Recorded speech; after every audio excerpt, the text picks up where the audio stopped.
Welcome to food lover sisters channel.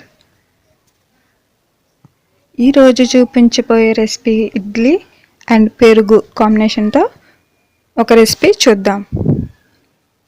ఒక బాండీ తీసుకుని బాండీలో కొద్దిగా ఆయిల్ హీట్ అయిన తర్వాత ఆవాలు, జీలకర్ర, ఒకటి ఎండుమిర్చి చిన్న ముక్కలుగా కట్ చేసి ఆయిల్లో వేసేసుకోవాలి. కొంచెంసేపు ఫ్రై చేయాలి. ఫ్రై అయిన తర్వాత ఇప్పుడు కొన్ని కరివేపాకు ఆకులు ఆయిల్లో ఫ్రై చేసి వీటన్నిటిని పోపుని పక్కన పెట్టేసుకోవాలి. ఇప్పుడు ఒక ప్లేట్ తీసుకొని ప్లేట్లో ముందుగా కుక్ చేసి పెట్టుకున్న ఇడ్లీస్ని వేసేసుకొని ప్లేట్లో పెట్టుకొని ఇప్పుడు పెరుగు మరి గడ్డగా ఉండకుండా కొన్ని వాటర్ వేసుకుని పలుసుగా చేసుకుని వాటిలో కొద్దిగా సరిపడంత ఉప్పు వేసుకుని మొత్తం కలిసేలాగా ఇలాగా పలుసుగా కలుపుకోండి. ఇడ్లీ పైన ముందుగా పోపును వేసేసుకుని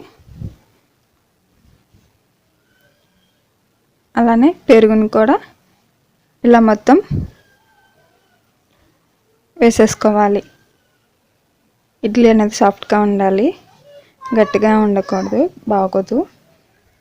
గట్టిగా ఉంటే ఆ పెరుగు అనేది లోపలికి ఇంకనివ్వదు, లాక్కనివ్వదు. ఇప్పుడు అలానే కొద్దిగా క్యారెట్ తురుముని వేసేసుకోవాలి పైన. క్యారెట్ కూడా హెల్త్కి చాలా మంచిది, అందుకని నేను క్యారెట్ కూడా దీంట్లో వేసుకుంటున్నా. అలానే కొన్ని కొత్తిమీర ఆకులను వేసేసుకొని గార్నిష్ చేసుకున్నాం. ఇడ్లీ అనేది రోజు చట్నీ అలా సాంబార్ ఇడ్లీ తిని కొట్టేస్తుంది కదా, ఇలా కమ్మనైన పెరుగుతో ఇలా ఇడ్లీ బాగుంటుంది. అలానే చిన్నపిల్లలు ఎక్కువగా ఇష్టంగా తింటారు. వాళ్ళు చట్నీ అంటే కారం అంటారు కాబట్టి.